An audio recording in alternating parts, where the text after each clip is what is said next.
pemimpin Jakarta yang baru saat ini sedang berlomba untuk meyakinkan para masyarakat dalam menangani masalah yang ada di Jakarta, yakni banjir, macet, dan juga pemukiman yang kumuh. Lalu dari ketiga masalah tersebut, manakah menurut masyarakat yang paling susah diatasi? Macet kayaknya. Macet. Sepertinya banjir deh. Kita macet. Iya. Menurut saya kemacetan. Itu tadi adalah beberapa pendapat dari masyarakat Jakarta. Dan berikut adalah beberapa pendapat dari netizen.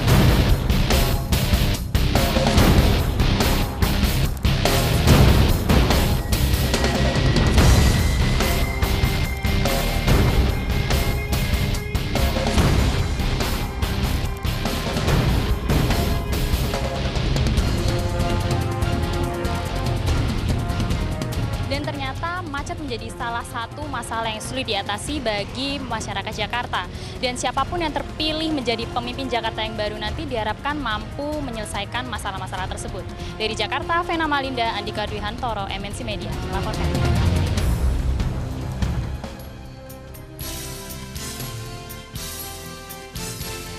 Bung Henry, siang tadi ada 7 parpol yang bertemu dan telah menelurkan berbagai macam persyaratan bakal calon gubernur yang menurut mereka sangat ideal. Pertanyaannya, apakah pertemuan tersebut menjadi embrio koalisi permanen di Jakarta ataukah sesungguhnya masih sangat cair siapa calon-calon yang mereka ajukan? Bisa jadi itu merupakan embrio, tapi bisa jadi juga merupakan, ya masih cair-cair saja. Kenapa saya katakan demikian? Sekarang ini kan sebetulnya skornya semuanya sama, 0-0. Belum pernah ada yang menang menjadi gubernur, termasuk Ahok. Ahok kan kemarin nebeng aja. Ya. Nah, sekarang kan calon-calonnya ini memang diprediksi masih kalah kuat dengan Ahok. Survei terakhirnya Kedai Kopi, kelompok diskusi dan kajian opini publik Indonesia juga mengatakan itu. Elektabilitasnya Ahok masih di atas yang lainnya, tapi apakah masih bisa kalah? Bisa, masih di bawah 50%, terakhir 45,5%, CSIS 43,5%. Jadi pertemuan siang tadi itu hanya cywar saja seperti itu? Oh enggak, mereka pasti akan membicarakan siapa kira-kira calon yang akan bisa mengalahkan Ahok. Kan sekarang kita melihatnya siapa yang bisa mengalahkan Ahok. Apakah aja. Terbuka peluang bagi Rizal Ramli? Rizal Ramli ini harusnya blessing buat Jakarta. Malah saya ada curiga 2 hal. Jangan-jangan memang ini berkah buat Jakarta. Jangan-jangan juga Pak Rizal Ramli kan waktu itu kan dizolimi nih, seolah-olah dizolimi. Karena waktu itu kan sedang perang lawan Ahok reklamasi. Kemudian di-cut sama Pak Jokowi, suruh keluar dari kabinet kerja. Bisa jadi dizolimi atau bisa jadi memang penugasan dari Jokowi untuk membereskan Jakarta melawan Ahok. Kita kan nggak pernah tahu seperti itu penugasan Pak Rizal? Gitu kan. Benar seperti itu? Begitu loh. Ya kalau ditanya pasti dia kan enggak gitu kan. Gua yang jawab. Oh, ntar belum ditanya. Bisa jawab itu. Nah tapi gini loh Mas Arya, yang kita lihat adalah saat ini pasti partai politik mencari siapa yang kira-kira figur yang bisa kuat. Apakah Risma sendirian bisa? Saya rasa belum. Apakah seorang Sandiaga Uno bisa? Belum juga. Tapi apakah Rizal Ramli bisa? Bisa jadi iya. Kalau digabungkan dengan jagoan parpol. Rizal Ramli, Risma misalnya, bisa jadi oke juga gitu ya. Atau Rizal Ramli, siapalah nanti pilihannya. Tapi begini yang ingin saya garis bawahi adalah di Pilkada Jakarta ini Ahok bukan Jokowi, itu yang pertama. Terus kemudian yang kedua, bisa nggak sih calon-calon lain selain Ahok berbuat lebih bagus dari Ahok? Bisa. Apakah Rizal Ramli bisa? Ihsan Nurdinusi bisa? Bisa. Ahmad Dhani bisa nggak? Bisa jadi bisa juga gitu. Tapi Rizal Ramli ketika pertama kali masuk kabinet, Wapres diajak berantem. Sesama menteri ribut. Apakah ini bukan menjadi penilaian negatif artinya? Tapi lihat itu dong, hasilnya lihat. Nawacitanya terjaga kan.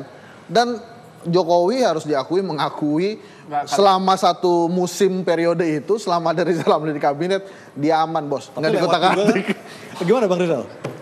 Saya kira apa yang kita lakukan itu adalah bagian daripada revolusi mental. Kelakuan KKN para pejabat ya kita sikat. Hal-hal yang nggak benar kita benahin. Dan dalam banyak hal kadang-kadang dengan satu langkah aja revaluasi aset yang kami usulkan, pemerintah laksanakan aset BUMN naik 820 triliun. Tapi dengan sikap aneh keras itu, apakah Anda yakin itu menjadi daya tarik bagi parpol untuk meminang Anda?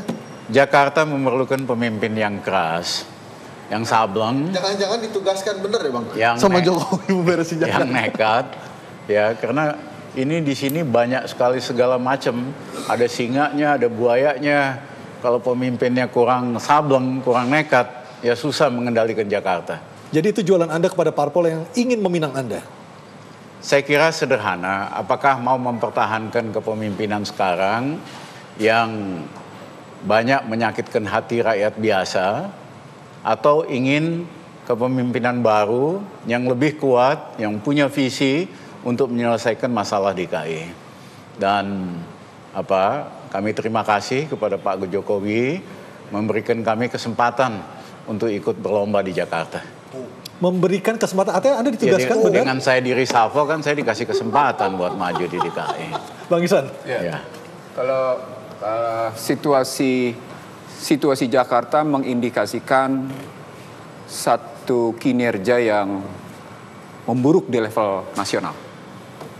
Memburuk di level nasional. Anda bayangkan Jakarta gini rasionya sama dengan gini rasionya Papua. Padahal Jakarta punya segala posisinya. Dalam bahasa yang lain, ketika Anda bicara kemacetan sebagai hal yang paling buruk, maka dia adalah bukti nyata sistem perbudakan modern. Saya ulang, sistem perbudakan modern industri otomotif, sistem perbudakan modern dari industri keuangan, sistem perbudakan dari yang namanya putaran bisnis, supply chain posisi. Kalau itu yang terjadi, maka kita bisa lihat yang istilah Rija Ramli ada singa, ada buaya, dan cetera. Istilah saya konkret, ada bandar-bandar yang tidak tampil di partai politik, tapi mereka menentukan di mana-mana. Mereka menentukan semua lini, partai politik, media massa, semua mereka tentukan. Maka partai politik, birokrasi pada hakikatnya adalah istilah saya cuma bagian dari kekuatan-kekuatan derivasi, kekuatan bandar ini. Baik, Bang Heri, apakah tadi ada 7 parpol yang bertemu dan mereka menelurkan beberapa bagian yang dipastikan akan menjadi cocok untuk pemimpin Jakarta? Apakah menurut Anda santun, cerdas, dan lain sebagainya itu cukup untuk menjadi seorang pemimpin di DKI Jakarta? Tentunya tidak. Memang berdasarkan survei yang paling tinggi sih memang anti korupsi. Tapi kalau itu sampai keluar bahwa santun itu menjadi penting, ya bisa jadi penting buat Jakarta.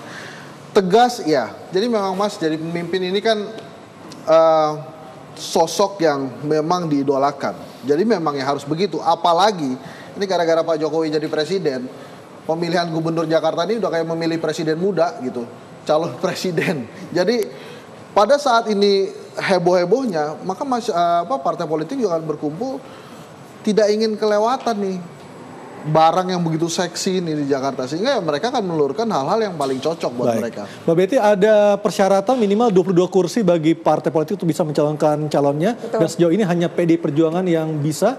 Hanya PDIP Perjuangan karena dia punya 28 kursi di DPRD. Artinya partai lain harus bergabung. Betul.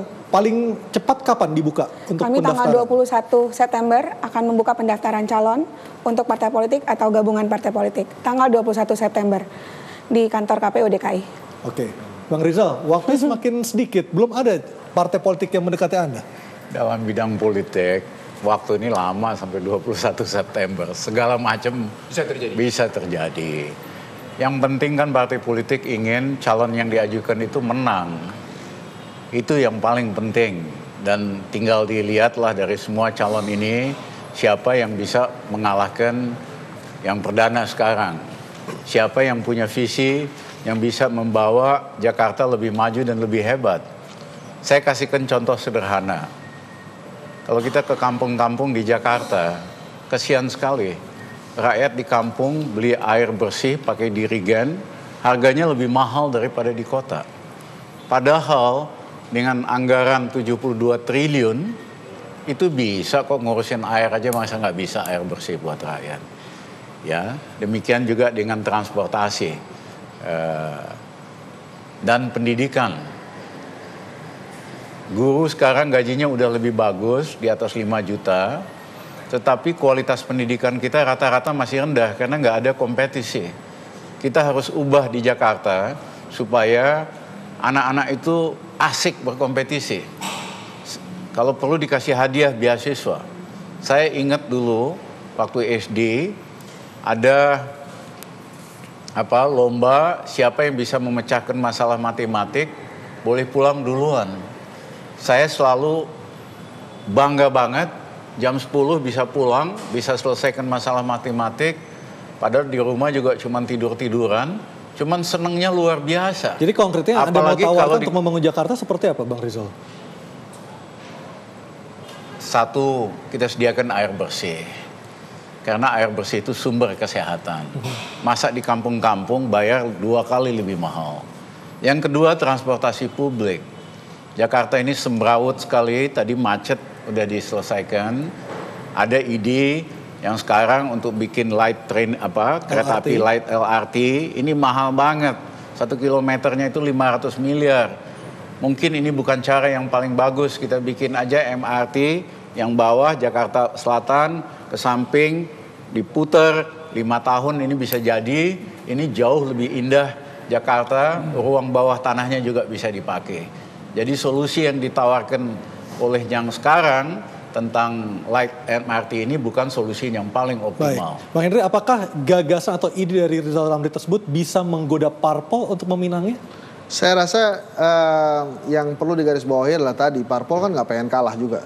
Sekarang Ahok mulai gamang dia karena pada saat dia memilih Partai Golkar, nampaknya PDIP ternyata tidak tertarik. Mungkin tadinya buat bargaining position saja. Dari hasil survei kedai kopi itu di Jakarta yang paling loyal ya simpatisan PDIP itu sampai 70%. Makanya Ahok tuh goyang. Nah, kembali tadi ke pertanyaannya, apakah kemudian bisa menarik hati partai politik? Selama Rizal Ramli bisa meyakinkan bahwa memang beliau memiliki dukungan besar di Jakarta, saya rasa partai-partai politik pasti akan meminang. Karena masih ada mesin partai yang bergerak di sana. Hanya saja yang perlu saya sampaikan juga ke Bang Rizal Ramli, di Jakarta ini memang keras gitu. Kalau mungkin pada saat persaingan dipilih menjadi menteri misalnya, itu hanya beberapa orang pilihan gitu kan. Tapi kalau ini meliputi semua elemen masyarakat Jakarta yang rasional juga gitu. Nah, apakah kemudian Bang Rizal akan dipilih atau tidak, ini saya lihat semua sih tergantung Bang Rizal. Baik. Sebagai mantan menteri beberapa kali, kemudian juga tokoh ekonomi, bahkan menjadi penasehat ekonomi PBB, ya itu menjadi plus point yang banyak hal. Nah, kemudian sekarang apakah partai politik berani meminang Rizal Ramli? Ini bahasanya berani atau tidak saja. Kan itu kan tergantung Rizal Ramli. Mbak Betty, dari 6,9 juta pemilih di DKI Jakarta dalam Pilkada 2017, sebenarnya struktur pemula, pemilih muda hingga pemilih yang sudah lanjut usia itu seperti apa? Sehingga itu juga bisa menentukan parpol dalam menentukan siapa yang akan dijagokan. Nah, pasti sekarang kita belum memutuskan DPT berapa, itu nanti Desember.